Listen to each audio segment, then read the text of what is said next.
very good morning to all our viewers. Thanks for tuning in to Moneycontrol live broadcast. This show is called Newspresso with me, Stacy Pereira. And as the drill goes, in the next few minutes, we're going to be giving you a lowdown of all the top stories from across the globe, everything that's happening within India, be it politics to corporates, all of that covered for you. And of course, the latest trends to keep you informed and ahead of all the others. So let's get straight to it and bring you all that we're getting from our global dispatch. Wall Street is geared up for one of its busiest earnings weeks. Stock futures, though, are trading rather on a flat line as they await to see these corporate earnings. In a normal trade, though, we saw all three major averages close in the positive for the month of July. The S&P 500 and the Dow Jones each gaining more than 3%, while the tech-heavy Nasdaq advancing about 4.1% in July. In terms of earnings, pharmaceutical giant Merck as well as Pfizer will be posting their results later today. Investors are also going to be keenly watching out for the result action from Caterpillar as well as Uber, among the others.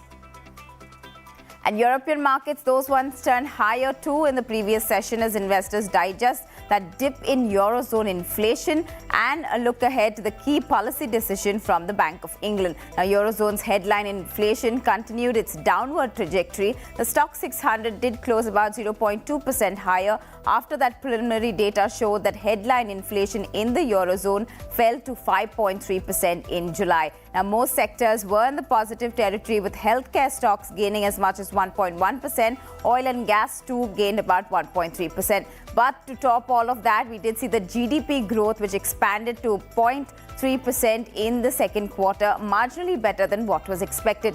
Now the focus will shift to the Bank of England, which is widely expected to raise its interest rate by at least 25 basis points when it convenes on Thursday for its latest policy meeting.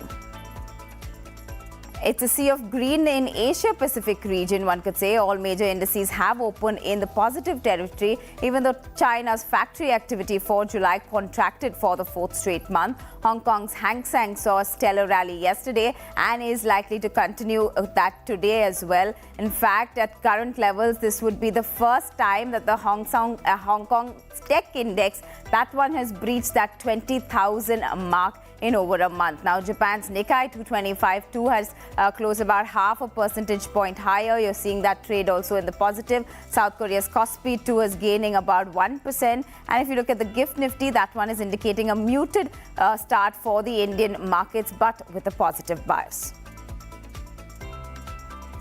Now, yesterday, Manchester United renewed its soccer club's partnership with the official kit supplier, that being Adidas, for another 10 years. And this is for a minimum cash guarantee of about $1.16 billion. Now, the deal comes ahead of the Premier League's next month, which is going to begin, and as well as the partnership, which will continue until 2035. Now, according to the company's latest annual report, the original agreement with Adidas links a part of the yearly payments to the club's participation in the Champions League, but a failure by the club to play in the Champions League for 2 or more consecutive sessions will reduce that annual payment by about 30% of the applicable amount. So, well, we are going to see the Red Devils wear that Adidas gear for another 10 years at least for now.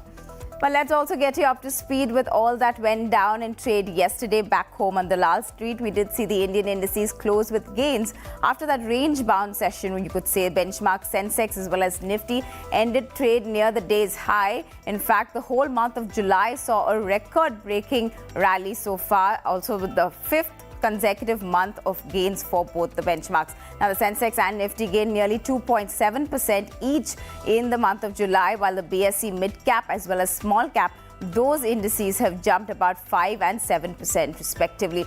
Barring FMCG, all sectoral indices, in fact, yesterday closed in the green. But it is an earnings-heavy week, and yesterday one of the major players, that was Maruti, is the one that declared its earnings. But that wasn't so much of the highlight. It is what they came out from there after nearly 8 years after it signed that Maruti Suzuki has gone ahead and terminated that controversial contract of manufacturing agreement with Suzuki in Gujarat. Now, the automaker has agreed to buy out Suzuki's stake in the factory going ahead. The board is yet to decide on how the equity will be acquired required and in what form, but the transaction shall be completed after taking all the government's approval as per required under the Foreign Exchange Management Act before March 31st of 2024. Now, which means that the EV production at the Gujarat facility will now be done solely by Maruti Suzuki instead of Suzuki Motors Corporation. Meanwhile, in the Q1 earnings front, we did have Maruti, which reported a mixed bag, wherein profits and revenues have beaten estimates, but the margins have fallen short, even though EBITDA margin expanded by about 200 basis points to come in at 9.2%. It was below consensus estimates. Let's listen into what Maruti's R.C. Bhargava had to say on the matter. Today in the board, taken a decision that the contract manufacturing agreement will be terminated by mutual consent of both the parties. And as a consequence of that, there's a provision in the CMA by which we have the option to buy 100% of the equity of SMC in the Gujarat company. How this equity will be acquired, in what form, is yet to be decided, and for that we'll have a subsequent board meeting in the next several days. Now, it's the end of an era, one would say, at Flipkart, with co-founder Binny Bansal as well as two of the early investors, that is Tiger Global as well as Accel, who have finally exited the company. Now, Walmart has paid about $1.4 billion to buy out the hedge fund Tiger Global's remaining 4% stake in Flipkart, and the e-commerce firm's valuation now after this transaction will stand at nearly $38 billion.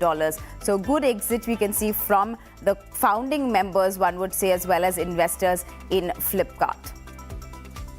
Meanwhile, Taiwanese giant Foxconn has signed an agreement with Tamil Nadu's government to invest about 1,600 crore rupees in order to build an electronics component manufacturing facility. Now, the proposed facility is on the outskirts of Chennai and is expected to generate job creation of about 6,000 odd jobs. The 1,600 crore deal will also see this new plant being created in the Kanchipuram district. And now we all have been seeing how tomato prices have been exceeding this whole month, and that constant rise has definitely pinched our pockets. But amidst this whole price rise, e-commerce website OnDC has sold about 10,000 kgs of tomatoes in 1 week alone, that too in New Delhi.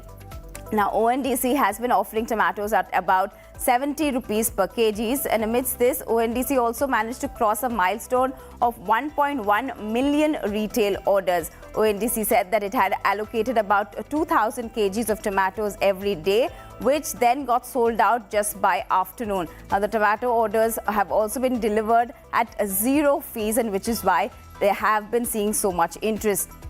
On the centre's direction, though, earlier this month, NCCF as well as NAFED started selling these tomatoes at just about 70 rupees per kgs after the price of vegetables skyrocketed across the country, and we've been even buying tomatoes as much as 180 to 200 rupees per kgs in a couple of places. So getting that at a bargain of just about 70 kgs is what is why we've seen this rush on OnDC platform as well, where people are just going out and buying these tomatoes.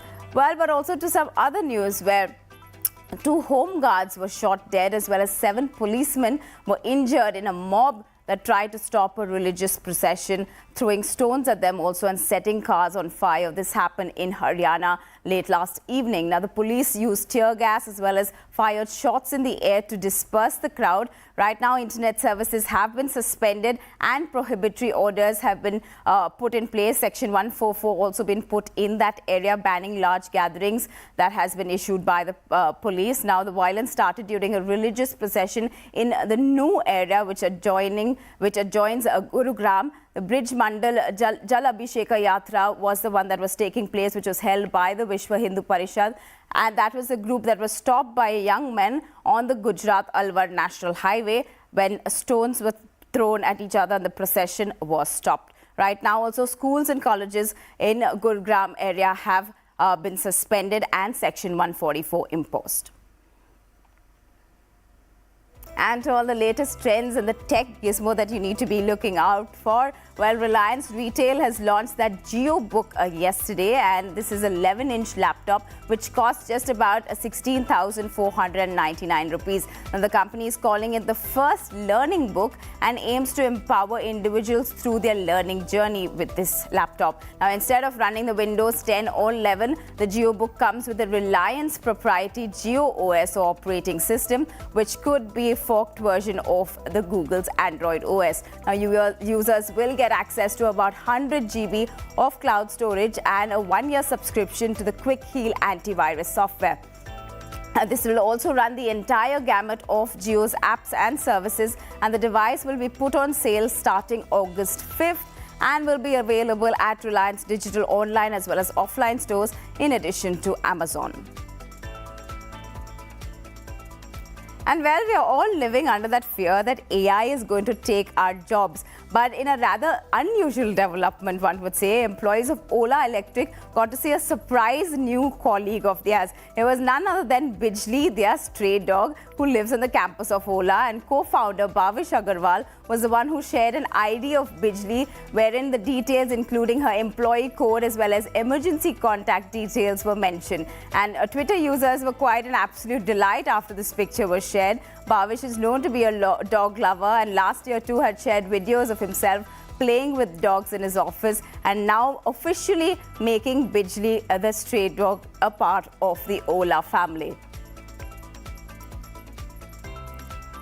And from one startup to the other, we often blame the availability of yummy, calorie-filled food at the click of a button, which is available thanks to Zomato and Swiggy. And well, that is still available to all of us. But Zomato's Deepinder Goyal wants to change how people take a look at fitness at work, in fact, and wants people to pay close attention to their physical and mental state of mind, and which is why Zomato has gone ahead and announced that it will introduce a chief fitness officer for all of its employees. It will also offer an in-house mental health team which will provide support to Zoomans. Now, it will offer period leaves to support women's health as well as paternal leaves, offering 6 months of leave for birthing parents, whether it's same-sex or otherwise. Now, Zomato, in fact, has also onboarded fitness expert Anmol Gupta as the chief fitness officer to help transform the way people think of work. In fact, in that blog post, we also saw Deepinder Goyal put a post of his then and now transformation, which is what he wants people to inspire with, and why they're putting in place a new CFO or a chief fitness officer. Well, that was all the trends and all the latest that you need to be tracking for. But today, what you could be looking out for. Let's tell you what's in store for today's day. Well, we do have Prime Minister Narendra Modi, who will be attending the Tilak event in Pune. He will be sharing the stage for the first time with Sharad Pawar after that whole rift that we saw. Prime Minister is slated to inaugurate some of the key projects, including the flagging off of the Pune metro. So that's going to be interesting to see how that transpires. And in other political developments, we also have Union Home Minister Amit Shah, who's likely to introduce the central government's Delhi Amendment Bill 2023. This will happen in both the houses of Lok Sabha as well as Rajya Sabha. Remember, this bill is quite contentious because it gives the central government, the authority over Delhi government in controlling its administrative services as well as officers in the National Capital Region. It has been quite a bone of contention between AAP and the centre as well. And for people in Bengaluru, well, the Karnataka cabinet has decided to hike the prices of Nandini milk by about 3 rupees per litre from today. So that is going to be something that is going to pinch your pockets. Of course, we've been talking about inflation, but for those in Karnataka and Bengaluru, Nandini milk is going to cost you a little more.